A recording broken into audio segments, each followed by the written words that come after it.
Do you often feel like no matter how much you've done, how much work you've put in, you're never going to feel comfortable in your own body?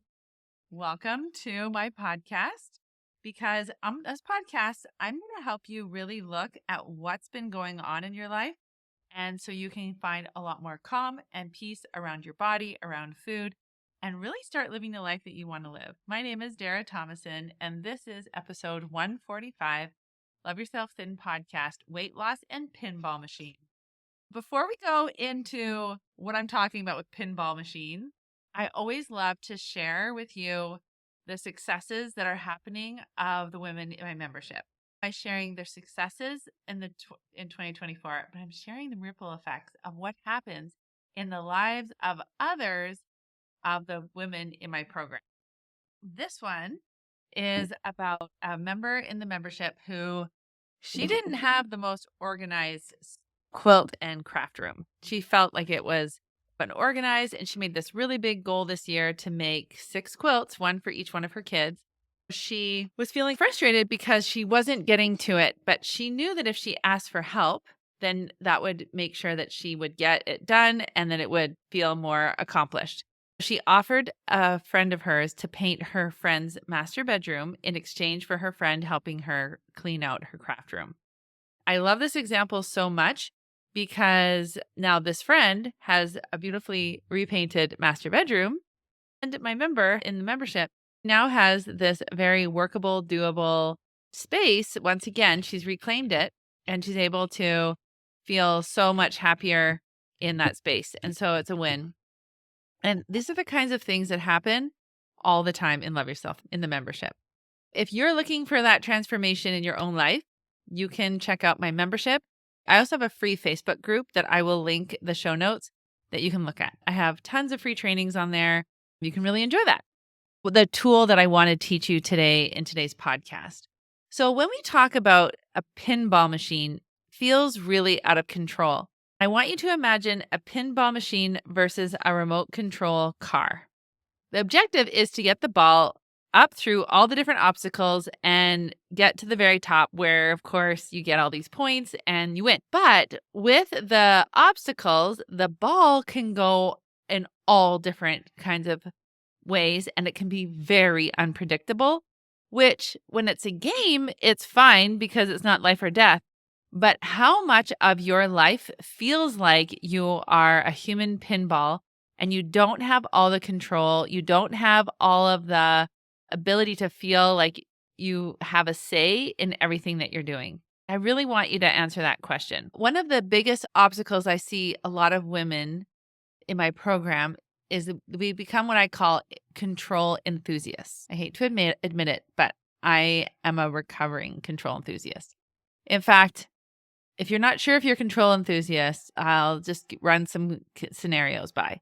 When you're sleeping or you're having a hard time sleeping, do you go in your head and think, if this person would just do this, if this person would just do that, if they would just change the way they're doing things, do you do that? Or do you say things like, if that person would just do this, everything, or the world or the government or the politics, if they just did that, everything would be better. Or the person in the guild or the person at church or your neighbors or whatever it is.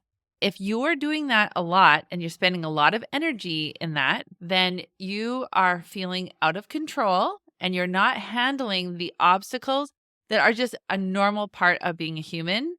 You're not able to work through them, and that's causing a problem.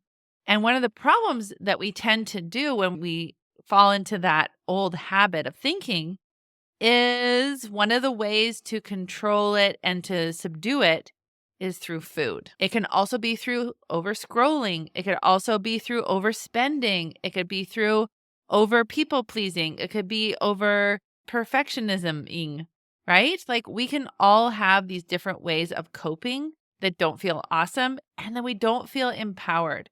And so the way I approach weight loss is I approach how to get to the root of the problem. And then when you go into your brain, you start seeing these are some unhealthy habits that I have. When I do this, I'm not getting the results that I want. When we go into the root problem, then weight loss becomes a side effect of the work that we're doing. It's really exciting. In order for us to overcome these obstacles, we need to really look at these loops that we create in our mind that feel really out of control. We have this like looping in our head. The only way to calm down is we feel like is to, right, what I said was eating or scrolling.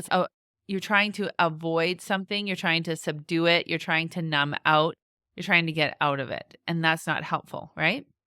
And I've been reading this book called When Women Stop Hating Their Bodies. They're the original authors of Overcoming Overeating. Really interesting book. It was published in 1995 and they started doing the work earlier. So it's actually been really interesting to look at the biography here and how many scientific studies have been done previously, a pattern that a lot of us have that we don't even realize we're having. Let's say, for example, a friend of ours calls or texts and say, "Hey, I just got this job promotion," or "Hey, I just won this award in this quilt show," or "Hey, I just had another grandbaby," or "I had this other family member have this wonderful success." You start feeling jealous. You know that you don't want to be a jealous friend. That's not how you want to show up. But instead of just feeling the feeling of jealousy, what do? You go and you eat something because then you're allowed to feel bad about yourself. Okay. I really found that fascinating as I was reading this because what it does is it legalizes that feeling. So you feel bad. So then you eat bad food. It legalizes that bad feeling that you have inside of you. Now you say, oh, it's because of the food that I feel bad versus if I feel bad because I was jealous. This is like the best news ever. The best news ever is that when you learn to feel your feelings, when you learn to sit with them, then you are super empowered. Now, I'm going to tell you a story because who doesn't love stories? I live on Vancouver Island and I've been experimenting with travel. I love to go to quilt shows. I love to do all these different things. It's definitely, you have more flight options if you take a ferry over, or we also have a helijet or we have Harbor Air, these little tiny planes. And we also have a new walk-on ferry that takes you downtown. There's lots of different options. I thought, because my little airport is tiny and there's not as many flights, and then it limits you on different planes that you can fly on, like Delta. This past trip, I thought, I'm going to take Harbor Air. I'm going to see how that goes. And then I'll just take the last ferry. It's pretty straightforward and it would be at 10:45 at night. So I can just rest. There's not many people on the ferry. It's a really big ferry. The Harbor Air was fine. It was great. Flew over there, had a shuttle, no problem. Then I have a delay for my flight. So I'm an hour later, an hour and a half later. So I thought, oh, okay, there's still the window though. I still can make that ferry. My taxi driver is unaware of a bridge closure, doesn't even put it in his GPS, and then keeps getting lost. I get my GPS out, which I don't know Vancouver very well, and I don't know alternative plans. We ended up driving past the road closure for the third time, and I just said, "Hey, street worker, construction worker, how do we get to Tsawwassen Ferry?" And he said, "You just go this way." So I directed my taxi driver, the professional driver, who you can see in the time is like the dollar amount is going higher and higher. I'm actually with another couple, a 69-year-old man and his girlfriend from South Africa who has been traveling for 2.5 days. We're all going together because I couldn't get an Uber and the lineup was really long for the taxis. And as we were getting lost and then we were finding our way and I asked the construction worker how to get there, we ended up going to the ferry and I saw online on my phone that the ferry was 45-minute delayed. So normally it leaves at 10:45.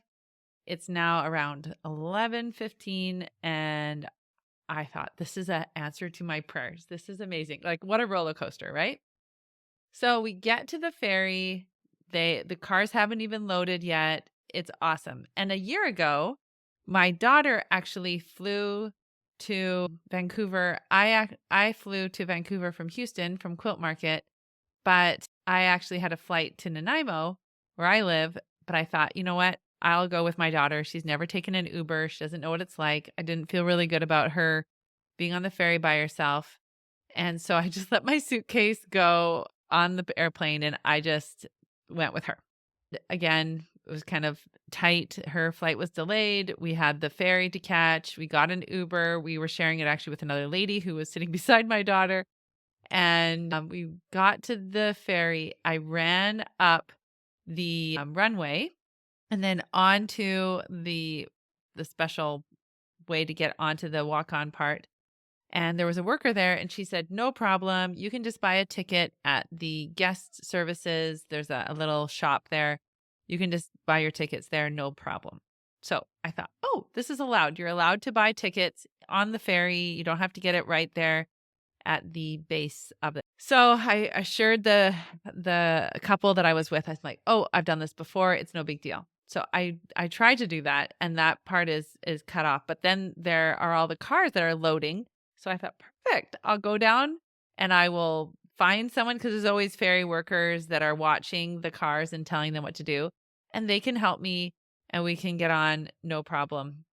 Well, I'm starting to walk, and it was like I was like a Russian spy or something. Like, there's one of the ferry workers who approached me with like this face of horror. And then another one like came in his truck, and it was like they were the most amped up. They just couldn't believe that this woman was there. And the older couple I was with, they couldn't keep up with me. So they were like kind of on their way. So I was by myself, and they were like, "What are you doing here? What are you thinking?" And I said, "Oh, I'm just going to get on the ferry. I have this other couple with me." They're like, "Where were you coming from?" I'm like, "From the airport." And it was the most interesting thing, because they were super defensive. They were really like abrupt and rude. And I just was able to not feed into their emotions. I was just very calm. I said, "Listen, I'm a mom of 5 kids. My son's birthday party is tomorrow. I'd love to be able to sleep in my own bed. The ferry is here. It's an answer to my prayers." And I'm just speaking so calmly. And these guys are just so upset. And so they're back and forth on their walkie-talkies and things. And I guess the bridge and the captain of the ship don't let us on. And so we literally watched the ferry leave. And then this is the clincher. One of those guys says to me, "Well, I'm not supposed to do this. I'm breaking the rules, but I will let you and this other couple sleep in the ferry terminal. I'm not supposed to, but I'll let you. I'll break that rule." I turned to him and I said, "This reminds me of the situation when my daughter went to high school and we saw that there was a dress code. And then she went into high school and there was clearly no one was enforcing the dress code. And so I called the school and I said, 'Hey, I see you have a dress code, but I also see that you're not enforcing it. That actually doesn't make my daughter feel safe going to a school where they have rules, but no one's following them and no one's enforcing them.' And within a short period of time, they just got rid of the dress code." So the reason I'm telling you this story is, so then I got to sleep, ish. I laid down vertically, and that was around 11:40 or so by the time that was all done. And then the next ferry was at 5:15. And so you had to buy your ticket at like 4:30 and get on and everything. And so I had that, 4.5 hours, and I just kind of laid there and tried to sleep. But it was a very interesting situation for me, because there were many times where I had the option to feel like I was out of control, right? There were things that, like the flight being delayed, the Uber's not responding, the taxi lineup was long, the bridge was closed, the ferry we were late to the ferry, but then the ferry was delayed. Then there were the people who wouldn't let us on the ferry. There was lots of times where I had all these different obstacles, and at every point, just like the pinball, it just ricocheted off, and you never knew how the situation was. But this is where, and this is the question I have in the worksheet, is what is safe for you 100% of the time? I'm feeling a little wave of emotion, because the old Dara, the former life coaching, had my life coaching tools, there would have been so much pain. There would have been so much anger. There was so much anguish. There would have been so much shame. Like I was doing something wrong. Right? I would have been like those girls that instead of feeling jealous and just letting yourself feel jealous, I would go and sabotage myself with the food or the shopping or the yelling or the screaming or the temper tantrum. And then that's what I would be upset about. I never actually got to the root of the problem. I'm so grateful to my past self for learning these tools, for my current self to keep working on the tools. And I'm so excited for my future self because I am more and more safe doing things. I'm going to actually, the day that this comes out, I'm going to be in Chicago at H&H. And that's a big deal to be having a booth, investing in myself. And I don't know exactly what to expect, but I know that no matter what the pinball is, no matter how that ball ricochets off of whatever that is, I know that I have the skills and abilities to get my own back. And that creates so much security. And one of the things about weight loss that is really scary is when you feel out of control, your cortisol just goes through the roof. And in Obesity Code by Jason Fung, he talks about how cortisol actually put on weight with cortisol, even though you're not eating any calories. So if you're interested, he has this section here about cortisol and obesity. He said, here's the real question we are interested in. Does excess cortisol lead to weight gain? The ultimate test is this. Can I make somebody fat with prednisone? If so, that can prove a causal relationship rather than a mere association. So then he said, cortisol may act through high insulin levels and insulin resistance, but there may also be other pathways of obesity yet to be discovered. However, the undeniable fact remains that excess cortisol causes weight gain. So by extension, stress causes weight gain, something that many people have intuitively understood despite the lack of rigorous evidence. Stress contains neither calories nor carbohydrates, but can still lead to obesity. Long-term stress leads to long-term elevated cortisol levels, which leads to extra pounds. Reducing stress is difficult, but vitally important. So as I read this and share this information, I want you to think about the level of stress that you have when you try to be a control enthusiast, when you try to control everyone and everything around you. Inside my program, we really dive into what is your lane, what is your responsibility, and what is others. And the more clear you can get on that, the more calm, the more peace, and the more at ease you are in your light. It has been a delight to share this podcast with you. I do have to say, this is the 4th time that I've recorded it. There was some technical problems, and every time that I recorded it, I just said to myself, it's just going to get better and better. I love that you're joining me now on the YouTube, and if you are still joining me on podcast, amazing. If you want to see my face and you want to see some interaction, you can follow me on YouTube at Dara Thomason on YouTube, and we can connect that way. I love producing this podcast for you. I'm so grateful for my team that helped me do such an amazing job with it. There are so many hands that go into creating such an incredible program, and I'm so grateful for them. And I will talk. Oh, and by the way, the month of May, we are ramping up for June, which is menopause month. So I have 3 webinars all about menopause. I have an incredible workbook. If you want to kind of dip your feet into menopause for you, perimenopause, I'm still like jumping back and forth between the two. I'm not officially in menopause yet, but I've been going through this since, about 5 years now. So if you want to join us for Love Yourself in the month of June, we're going to really look at menopause. We have some really exciting stuff happening in there. But May, you're going to get your eyes really open. I'm excited that you're here with us. All right, take care. Bye. Yeah. If you find so many tools and gems from the podcast, you wouldn't even believe what a difference it is in the membership where we go deep into these topics. And for the month of May, we are going to work on how our mental health impacts our physical health.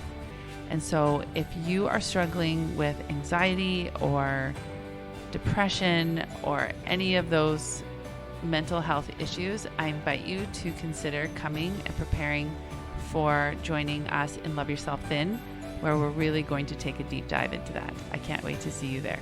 Bye.